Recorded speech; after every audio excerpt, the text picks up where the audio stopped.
What up, what up, what up? It's your man, Chaz Ellis, giving you the information that you guys asked me about, trying to help you out with whatever I can help you with. Today, I'm answering a question from, I don't remember, sorry, I forgot the name. You know who you are. You left a comment. You said, do a video about women getting out of the friend zone. Okay, this is not to be mistaken with getting out of being a friend with benefits. Two different things. Okay, so if y'all want to hear that one, there's got to be another video. I did one that was kind of like that. Something about friend zone, how to know you're in your friends with benefits or whatever. Look it up on the thing. I don't know. But anyway, I did something like that. This one is about women getting out of the friend zone. First thing you got to understand when you are in the friend zone is you have to lock down the reason why you're in the friend zone. And you're in the friend zone for one of two reasons. Either the person is not physically attracted to you, or they don't feel that they are morally compatible with you. That ain't necessarily to say they have good morals and you have bad morals. You could both have bad morals and they feel like they're not morally compatible with you because they want somebody with good morals and they fucked up. That's how men think, unfortunately. We can be like the biggest hoes in the world and we don't want somebody who's like us. It happens. Anyway, they might not feel like you're morally compatible, or it's a thing where with the physical situation, it's like, it's not necessarily they even have to think you're ugly or you're unattractive. They may have sexually disqualified you. It happens.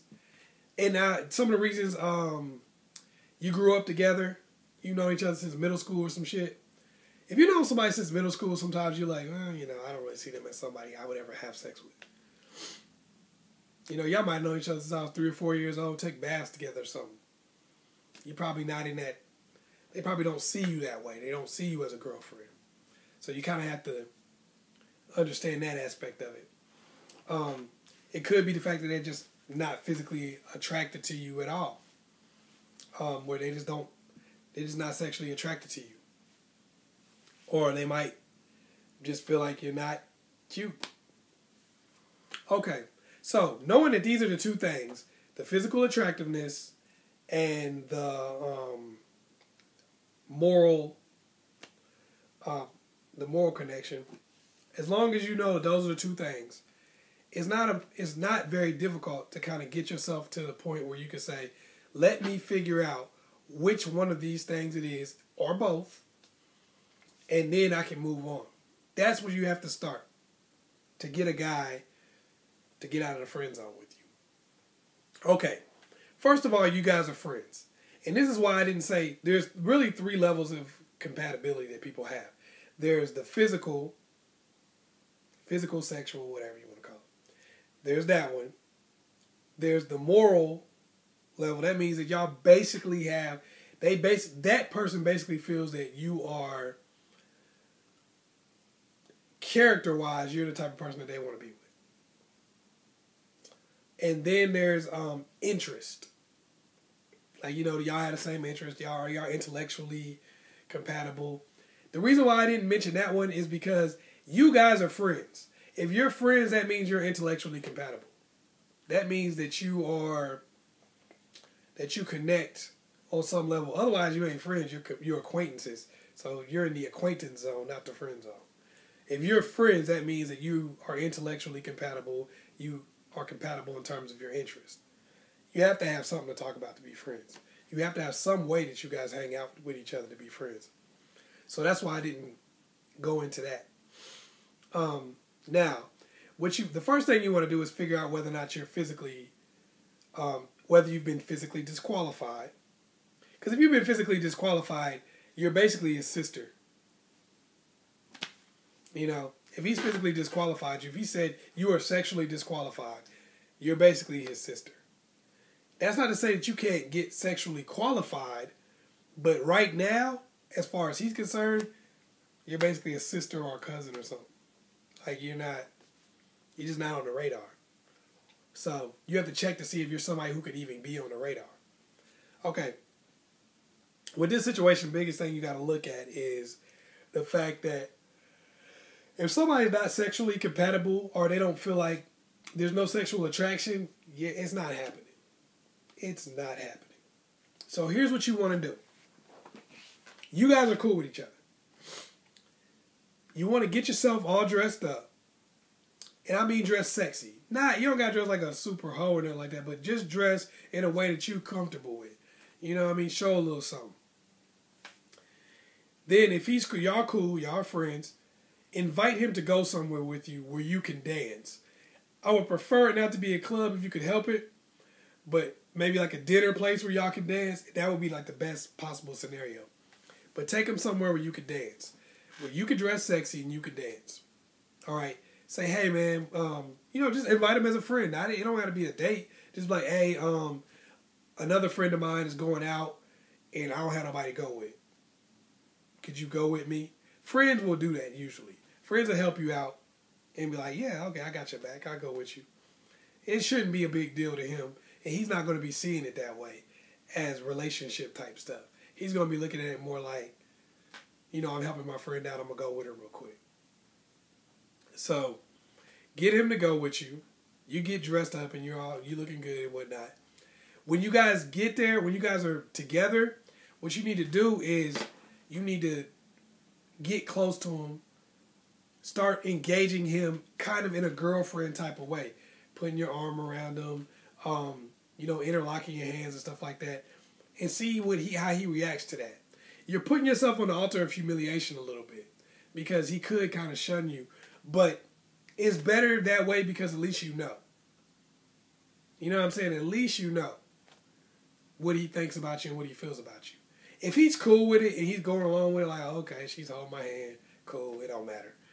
If he's not tripping about it, he's not tripping that you're holding his hand, he's not tripping that you're hugging him, he's not tripping about any of those things, good. It doesn't necessarily mean that he likes you like that, but it does mean the fact that, he's not tripping and he's comfortable with it. Okay, the next thing you want to do, the reason why I said you want to go to a place where you can dance is because this is a good opportunity for you to break touch barriers. When you dance with somebody, rules are changed. You generally can't rub your ass on your friends. You know what I mean? Without them being like, what are you doing? But when you're dancing, you can. You can get away with that and be like, what? I was just dancing. If they get mad or something, or if he says something, this ain't really offer yourself up on the altar of humiliation. Because if you start dancing with him, and I do want you to dance a little bit physical, get physical with him because you want to get that connection. So if you start dancing, you get a little physical with him and he says something to you, you can be like, what? I'm just dancing. What the fuck? What are you tripping about? You know what I mean? Then it's like you can turn it back on him. That's pretty easy to do because you're just dancing with the dude. He shouldn't assume that you like him because of that. And if he does, you could just put him in his place. Anyway, so dance with him. If he's comfortable with that and everything is cool, then that's telling you something. Okay. So after this situation, after you try this out, you got to look at what you've learned. You got to say, okay, he was cool with all those things. The next thing I want you to do, get dressed up sexy again. Dress up as sexy as you're comfortable with doing.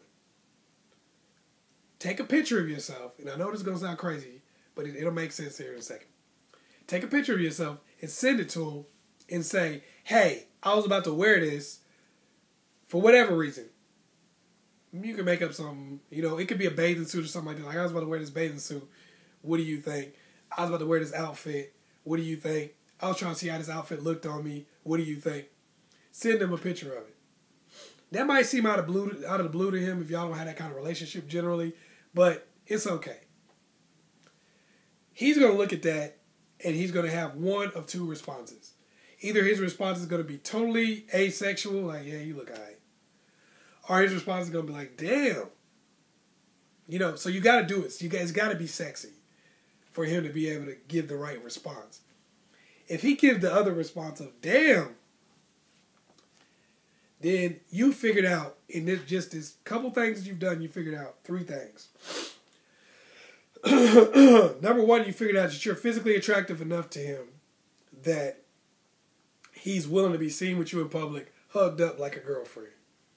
That's step 1 of being a girlfriend. Really, that's about all being a girlfriend is that somebody is claiming you in a monogamous way. Somebody's saying, you're my girlfriend. That's really all that shit is. If somebody's willing to admit that you're their girlfriend.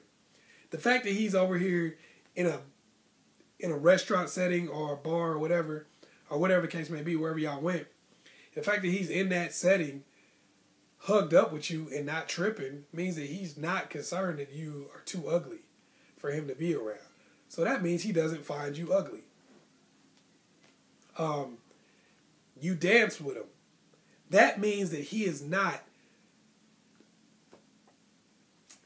totally against having physical connection with you. Because you guys danced, you got physical on him and he didn't trip. Sorry. If he didn't want to get physical with you, he would have tripped. The next thing is when you sent the picture. The reason why you sent that picture is because you wanted to see his reaction and if he viewed you in a sexual context. Because if he responded to that picture like, damn, you got a nice body, I want to see, send me another one, that kind of thing, then that tells you that he views you in a sexual context. That means that you have not been disqualified sexually. If you put all those things together, that means that you could be boyfriend and girlfriend because you do have interest and you are sexually qualified. The last thing is your moral qualifications.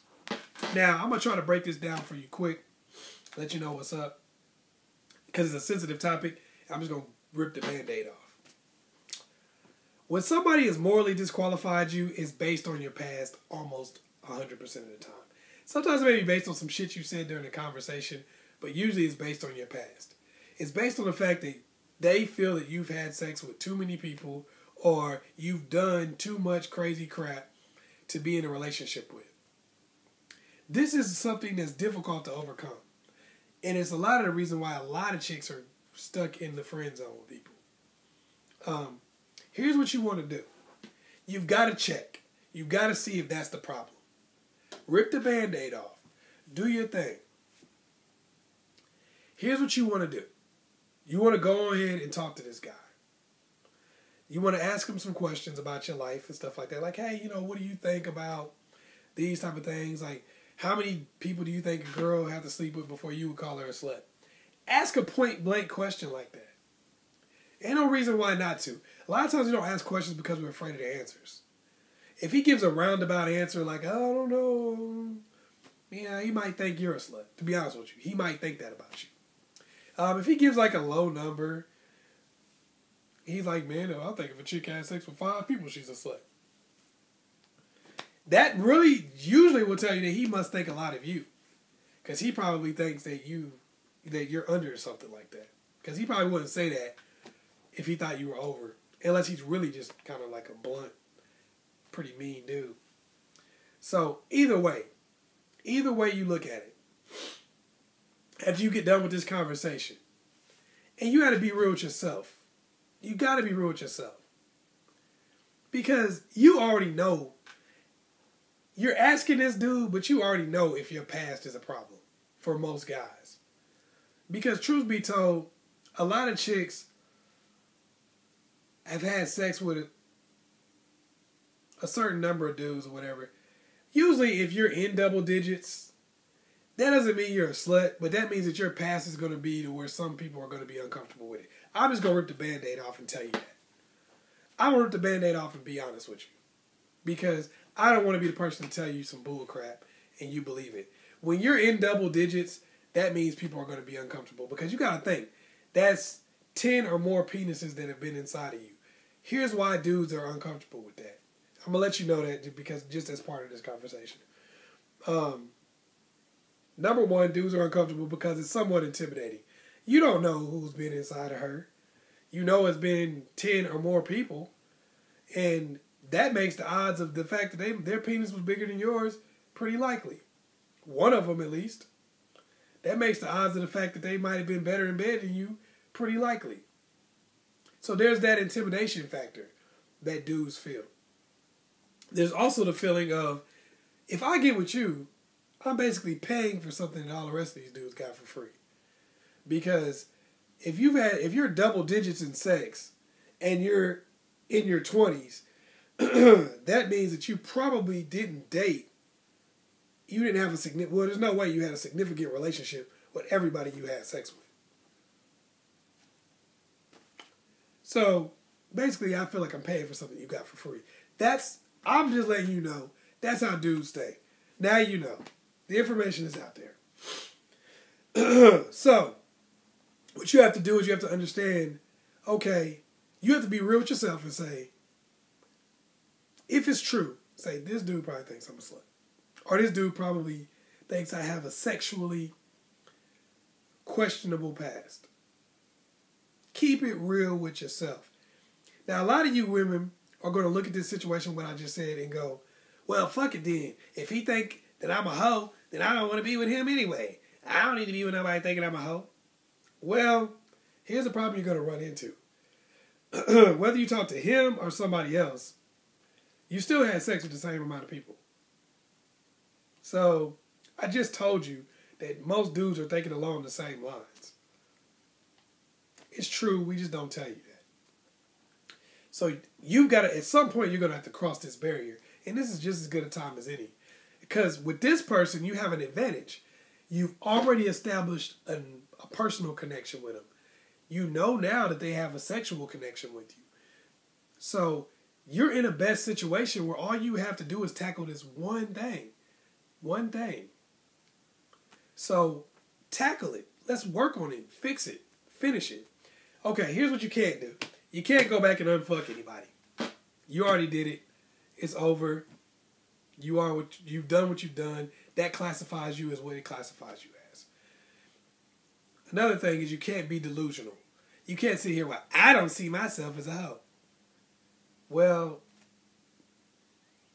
who cares?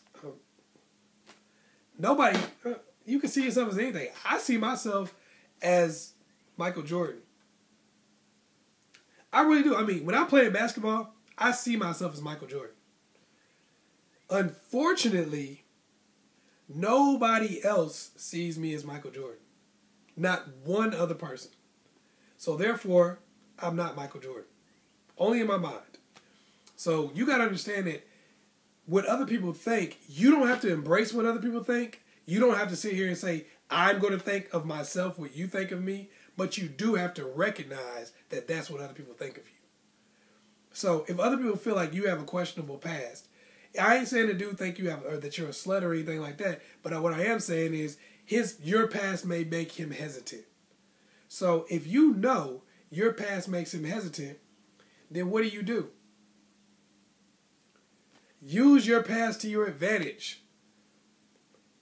If you're playing basketball and you're short, standing on your tippy toes really isn't going to do you any good. If you're playing defense on somebody, you're like, I'm going to stand on my tippy toes and play defense. That's not doing you any good. That's just slowing you down. But if you say, I'm going to crouch down as low as I possibly can so that anytime this ball gets close to the ground, it's mine. I'm going to make this dude turn his back on me on offense so that he can't look and see, so he can't see the court. That's using the fact that you're small to your advantage. Well, you have to use the fact that you have the kind of pass that you do to your advantage instead of you letting it work against you all the time.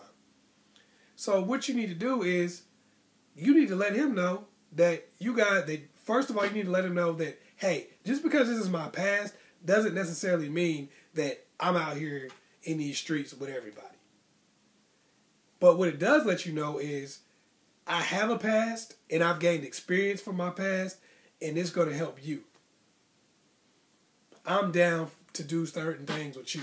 And there's things I haven't done with anybody else that because my past is the way it is, for us to be together and for us to have a good, strong relationship, I'm willing to do those things with you that I haven't done with anybody else. So you've got to let him know that. You got to talk to him about it. You got to bring up stuff you haven't done. I never did this, but I mean, if I was with somebody and it was my man, I was serious with him, I would definitely try it. Do those kind of things. Because now you're giving him the special feeling, because that's really the biggest thing, is a dude feeling intimidated and not feeling special. You got to make it to where he feels special. And you also got to let him see where being with somebody who may have a little bit of a past is actually to his advantage, instead of being with somebody who's not going to try anything, not going to do anything. Don't have both things working against you. Don't be a person with a kind of messed up past, and you also are not adventurous. You also don't do anything sexually. Because I'm going to tell you this, not having sex with the dude that you're trying to date, especially if you guys get into a relationship. Because if he starts taking you seriously and going, okay, we might need to be in a relationship, then that means that you have to make sure that you let him know that, look, I'm doing whatever I did with these people, I'm doing with you. And things I didn't do with them, I'm definitely going to do with you. That's how you push yourself from friend, relationship to serious situation. Because you're getting rid of a lot of those doubts in his mind. You got to remember, he's going to see you how he sees you in terms of your past. But you can make sure that he sees the present as a positive for him. And you can do that by just basically showing him that he's special and that you're willing to do things for him that you didn't do for those other people, and that you learn from the situations that you were in. So he's going to get better from you than he would get from somebody else because of what you've been through. So those are the things that you could do to get out of the friend zone. If you follow that pattern, figure those things out, it should work for you. Once again, it's your man, Chaz Ellis. Hope I was able to help you out. Hit the subscribe button. Like it. If you got any questions or anything, just hit me up on the inbox or leave a comment in the box below. Peace.